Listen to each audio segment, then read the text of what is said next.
दोस्तों, भारत में 30,600 किलोमीटर राजमार्ग नेटवर्क के विस्तार के लिए 22 लाख करोड़ रुपया का प्रोजेक्ट लाया जा रहा है। अपने प्यारे भारत के बुनियादी ढांचे के विकास को बढ़ावा देने के लिए सड़क परिवहन एवं राजमार्ग मंत्रालय ने कैबिनेट से 2031-32 तक लगभग 30,600 किलोमीटर के राजमार्ग विकास योजना में 22 लाख करोड़ रुपए के निवेश की अनुमति देने का अनुरोध किया है। तो आज की इस वीडियो में हम लोग बात करेंगे कि क्या ये पॉसिबल है कि 2030-32 तक हम लोग 30,600 किलोमीटर के न्यू राजमार्ग को बना पाए, और इतने कम समय में सरकार इतना सारा रुपया कहां से लाएगी सिर्फ राष्ट्रीय राजमार्ग के लिए।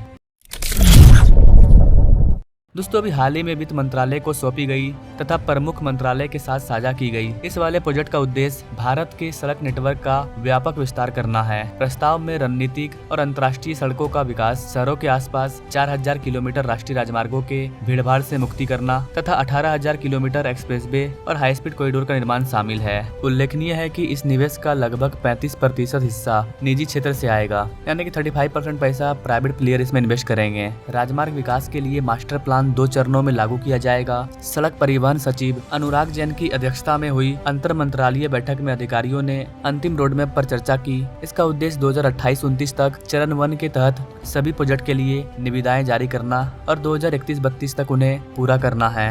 फेज 1 प्रोजेक्ट में 22 लाख करोड़ रुपया खर्च होने का अनुमान है, सिर्फ फेज 1 में। फेज 2 की बात नहीं हो रही है अभी। मंत्रालय ने प्रोजेक्ट्स के क्रियान्वयन के लिए प्रति वर्ष बजटीय आवंटन में 10% की वृद्धि की मांग की। सरकार ने अपने पहले बजट में मंत्रालय को 2,78,000 करोड़ रुपए दिए, जो पिछले वित्तीय वर्ष से 2.7% अधिक है। दूसरे चरण के लिए वित्तीय पोषण की आवश्यकता बाद में निर्धारण की जाएगी, जो कि 28,400 किलोमीटर तक विस्तारित होगा। योजना के अकॉर्डिंग फेज 2 में खंडों की मंजूरी और आवंटन 2033-34 तक होगा और उसका निर्माण 2036-37 तक होगा। तो ये फेज 2 है जो अलग है, जिसमें हम लोग 28,400 किलोमीटर के अलग सड़क का एक्सटेंशन करेंगे। लेकिन जो पहला फेज है हमारा, जो कि 30,600 किलोमीटर का है, उस पर सरकार का पहला फोकस है। इस प्रोजेक्ट में 100-150 किलोमीटर के भीतर भारत के किसी भी हिस्से से पहुँच को सुनिश्चित करने के लिए एक उचित गलियारा भी प्रस्तावित किया गया है। सड़क परिवहन मंत्रालय ने अनुमान लगाया है कि भारत की परिवहन आवश्यकताओं को पूरा करने के लिए अंततः लगभग 50,000 किलोमीटर लंबे हाई स्पीड कॉरिडोर की आवश्यकता होगी, यानी कि 50,000 किलोमीटर के एक्सप्रेसवे को बनाया जाएगा आने वाले दिनों में।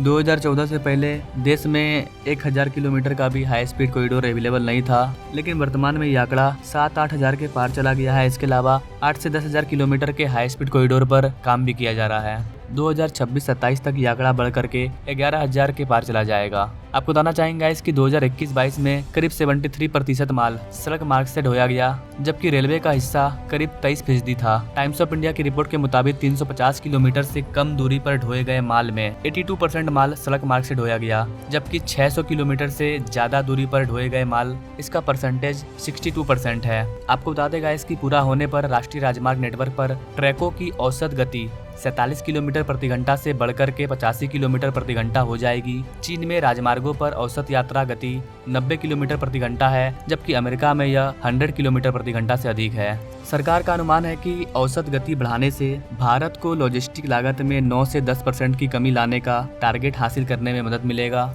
जो कि भारत के लिए बहुत अच्छी बात है। इस प्लान से हर एक व्यक्ति को फायदा होगा। सरकार का अगर ये मास्टर प्लान काम किया तो 9 से 10% हर एक वस्तु के लागत में कमी आएगी। चाहे आप कहीं से भी कोई सामान खरीदिए, उसका लॉजिस्टिक कॉस्ट कम होगा तो उसका प्राइस थोड़ा सा कम होगा, जिससे कि आम लोगों को काफी ज्यादा फायदा होगा। बाकी आप भारत सरकार के इस प्रोजेक्ट के बारे में क्या कहना चाहेंगे गाइस? क्या ये प्रोजेक्ट 2031-32 तक बनकर के तैयार हो जाएगा? आप अपने राय कमेंट बॉक्स में जरूर दीजिए, और ऐसे ही इंटरेस्टिंग प्रोजेक्ट के बारे में जानने के लिए हमारे बेल आइकन को जरूर दबाएं। Now thanks for watching. मिलेंगे नेक्स्ट वीडियो में, तब तक के लिए जय हिंद।